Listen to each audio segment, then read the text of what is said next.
I am accomplishing a personal first merely by standing here today. I am disappointing not just one, but two congregations in the Convocation in the same moment.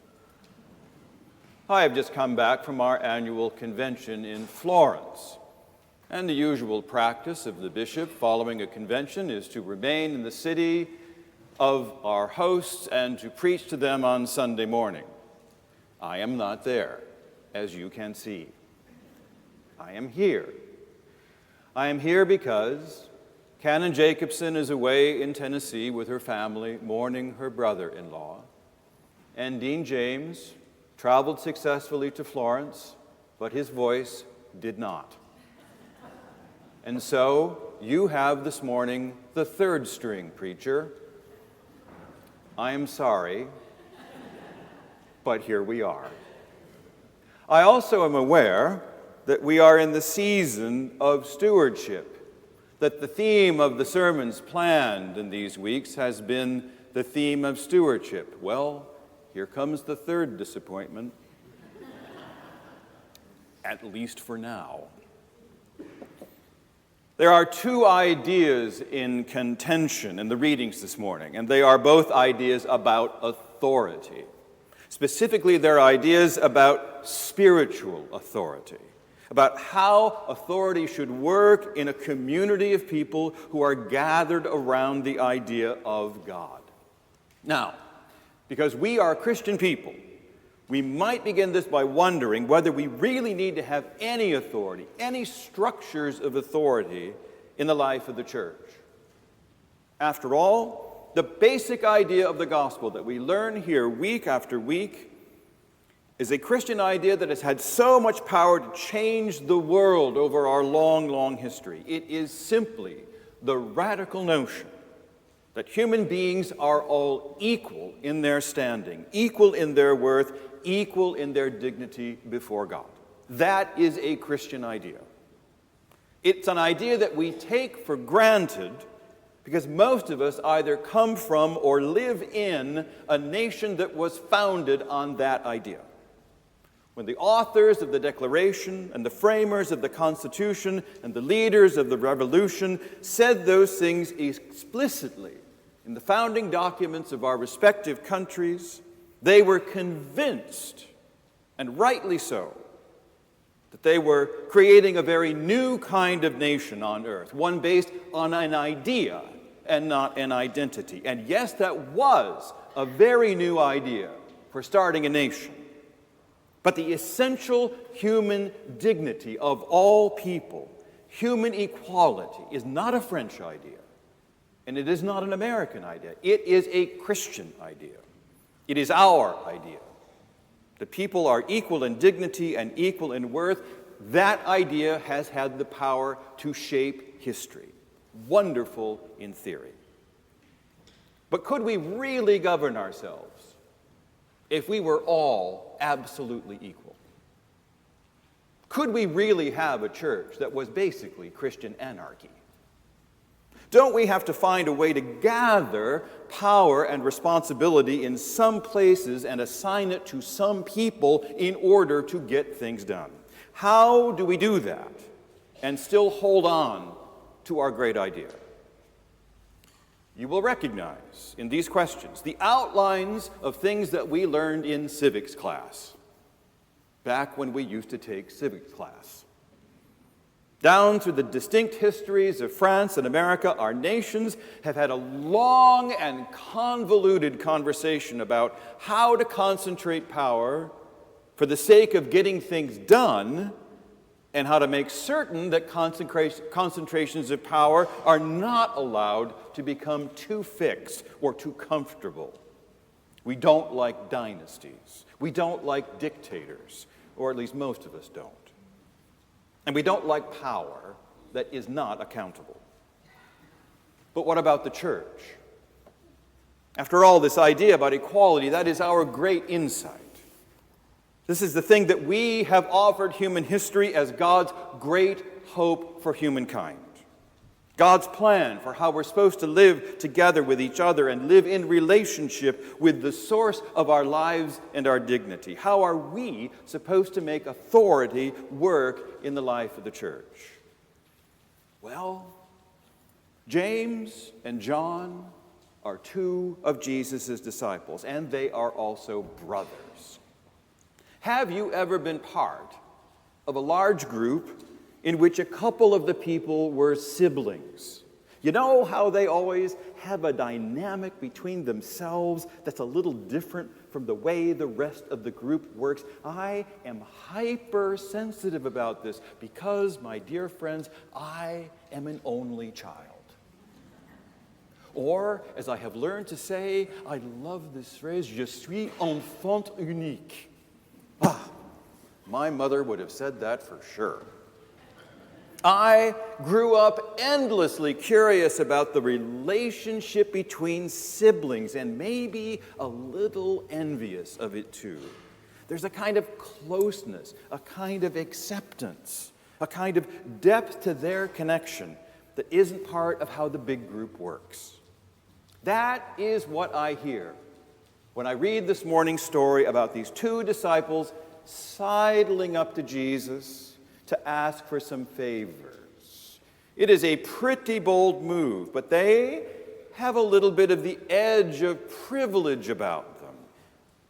They're often identified in terms of their father, the sons of Zebedee. It means something to be the sons of Zebedee. It means enough to be a detail Mark writes down, and Mark was not big on details. It matters because it was a shorthand way of saying that these two young men were pretty well off, at least in the relative terms of the people around Jesus. Their dad had a name. It was a name that was known. They were the privileged kids around Jesus, sort of like the chip on the shoulder Dietrich Bonhoeffer that we heard Dr. Williams speaking about this morning. They came in with a kind of entitlement. And so they ask for a moment aside to make a special request because they are special people. That's the way they think authority should be organized in the life of the church, on the basis of who you are or who you know. And Jesus gives them a very disappointing answer. It is not so much a "who do you think you are" answer, as much as a "oh dear people, you have no idea what you're asking" answer. It is an answer that underlines the core claim of human equality by making very clear the vast distance that separates us from God. Our capabilities, our understanding, our capacity for compassion, our powers.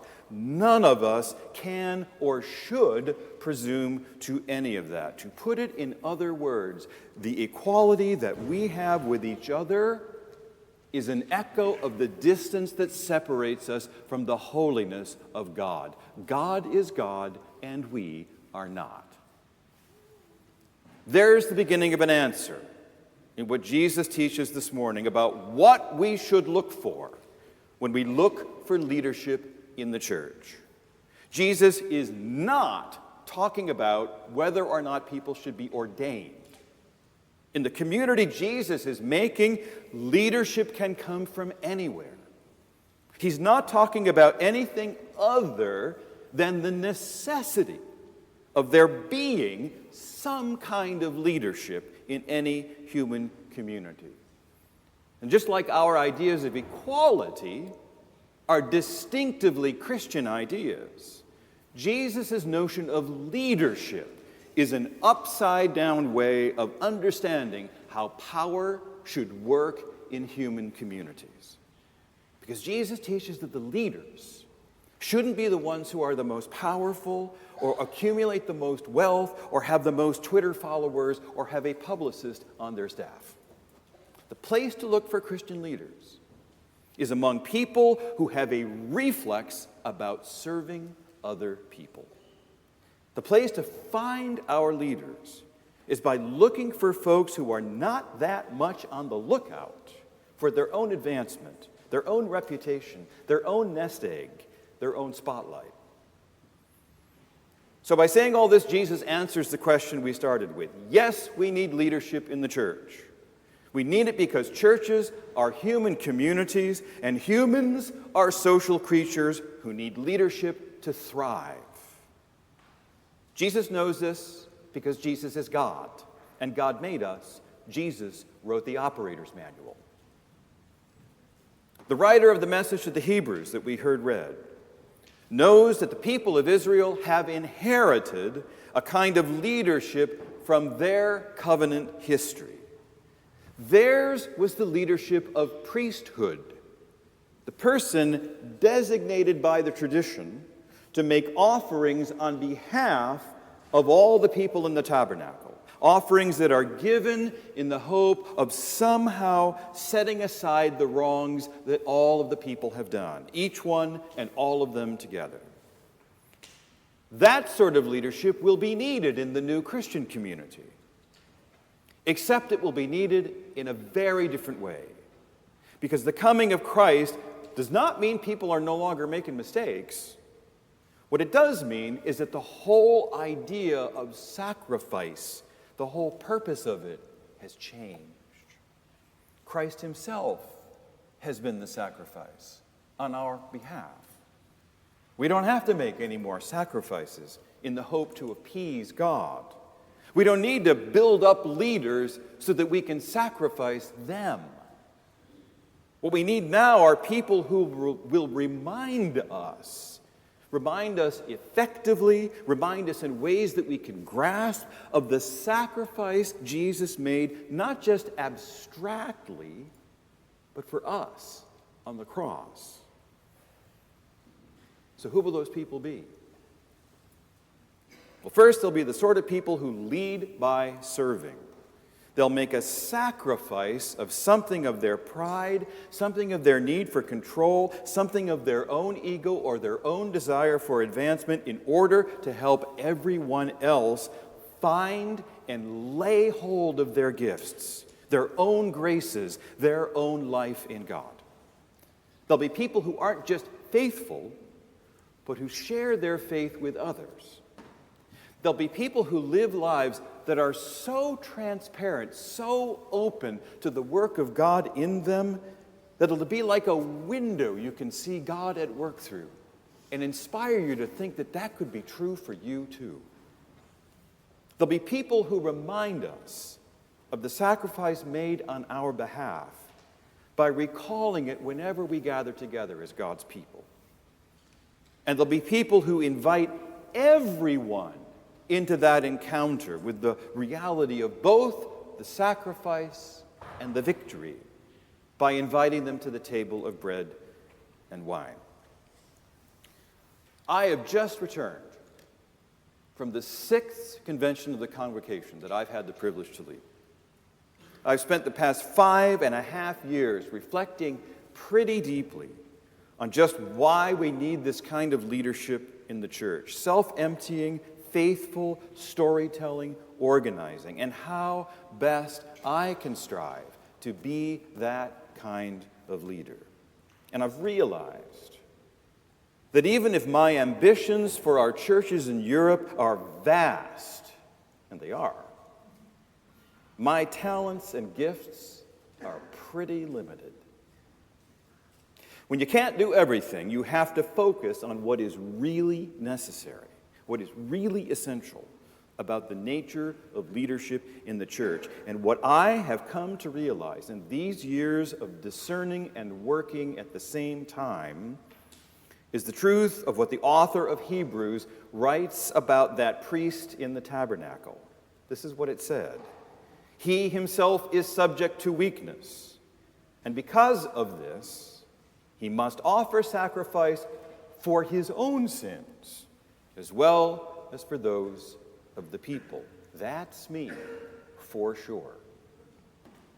But there is comfort in knowing that I am not alone.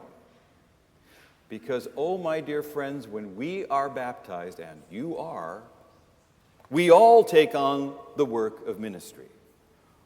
Ordained ministry is grounded first and last on a primary identity of being a person who's baptized and yet unfinished, redeemed and yet sinning, striving and yet a stumbling child of God.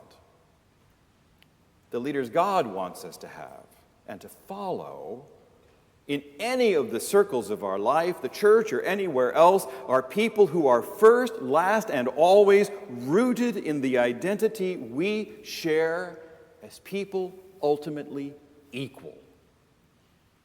Equal in our need of God's grace and God's forgiveness.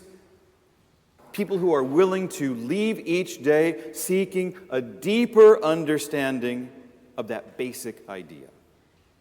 And when we don't look for people like that to lead us, when we follow people who don't or won't claim that identity, we fall into a kind of disorder. And if you don't believe me, just look at the societies that we come from.